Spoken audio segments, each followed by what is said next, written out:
My guest at this time is Heather McDonald. She is a best-selling author of the book War on Cops. She's also the Thomas W. Smith Fellow at the Manhattan Institute. Her brand new book, The Diversity Delusion, How Race and Gender Pandering Corrupt the University and Undermine Our Culture. And Heather, thanks so much for being with us.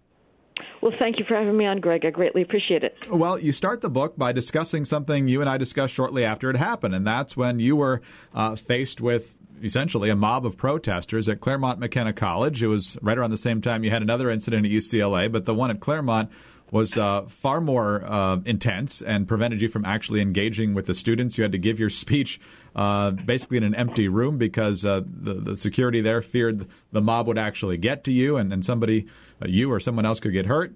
And ultimately what happened is the school punished a small number of people for their actions that day. And many in the academic community were furious, not at the students for disrupting academic freedom and free speech, but at the school for clamping down at all on such a disruptive event. What was your reaction to that? Well, boredom, frankly. I mean, it's absolutely typical. I was certainly not surprised because the idea that students who get to check off multiple boxes of victimhood on a college campus get to break every rule of civility and respect is by now absolutely standard. The faculty are enabling this outbreak of boorish violence and thuggery. The administrators enable it. The only rare thing about the Claremont experience was the fact, as you say, Greg, that there were a handful of students who suffered temporary suspension from classes. Everywhere else, in cases of similar outrageous behavior, presidents have actually thanked the students for making them feel proud of their student body. At Yale, after one of the most egregious incidents of just fascist behavior, Yale conferred a racial reconciliation prize on two of the participants.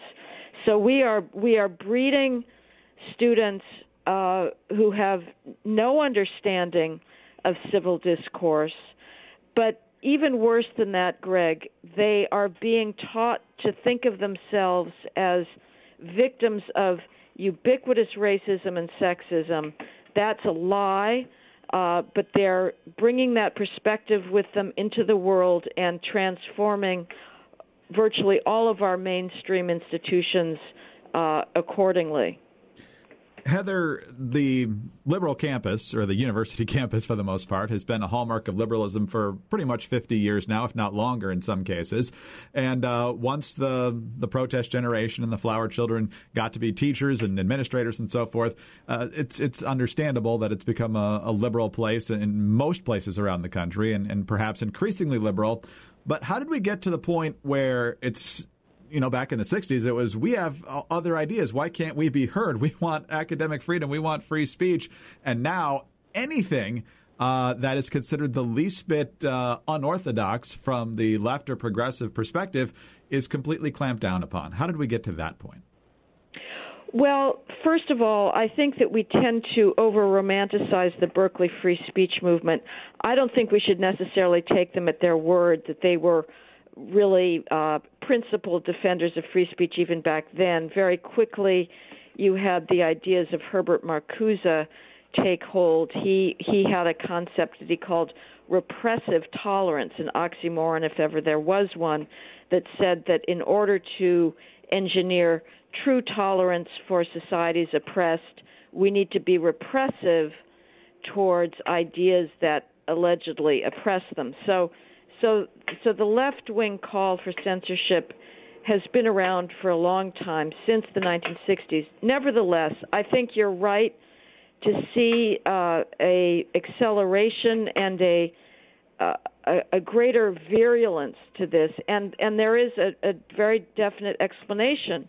It's because we have now experienced 40 years of oppression studies that have cultivated in students a conviction in the power of victimhood and a delusional belief that to be on a college campus is to be the subject of life-threatening bigotry, bigotry that poses an existential threat.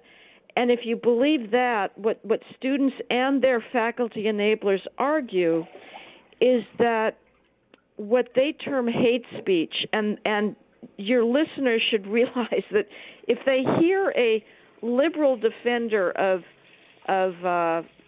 academic suppression talk about hate speech, he's not talking about, say, the Ku Klux Klan or Mein Kampf.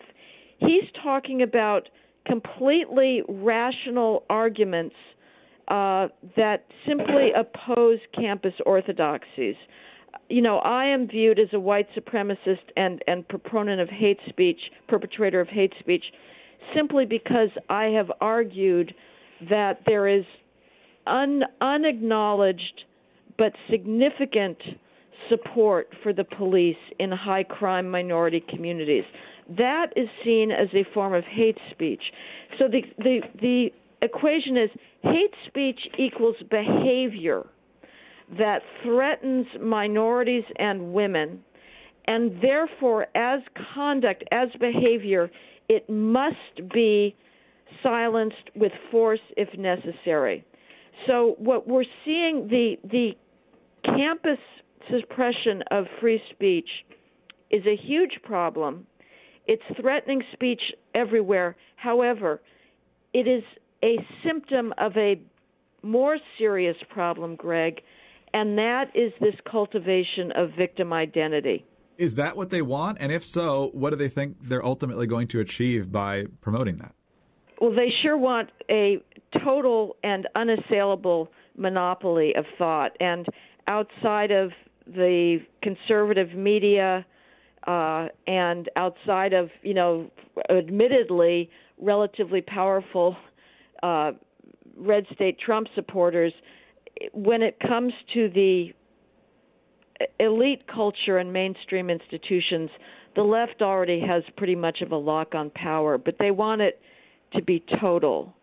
And they do not want any challenge to their view that discrimination explains everything about our world. The diversity delusion holds that the most important things about any individual are a superficial set of growing categories of identity defined by race, gender, sexual preference, that discrimination based on those categories is rife, and that any lack of proportional representation in any institution is a result of discrimination against those categories. So we saw in the summer of 2017, Google fired a young, highly competent computer engineer named James Damore, not because he was failing in his work or was not living up to expectations in his ability to solve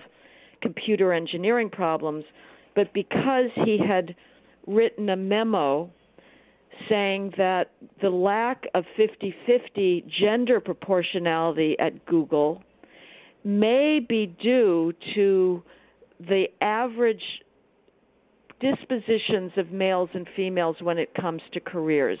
He said, on average, I'm not, and he was very careful to say, I'm not talking about any individual male and any individual female, but as a group, males are more attracted to abstract, ideas-centered, number-centered work, and females, on average, again, not speaking about any individual computer wonk, female computer wonk, females tend to prefer more hands-on, human-based work that they believe helps people solve social problems. This contradicted Google's own feminist orthodoxy, which said that the only possible explanation for why there weren't 50% female engineers at Google was Google's own sexism. Google would rather blame itself for sexism than acknowledge any alternative explanation. That got Damore fired. Just merely writing a memo laying out an alternative hypothesis got him fired, And later, a board of the National Labor Relations Board, the Associate General Counsel of a regional office, upheld Google's actions, saying that what he wrote constituted sexual discrimination and harassment that made Google's female employees, feel unsafe.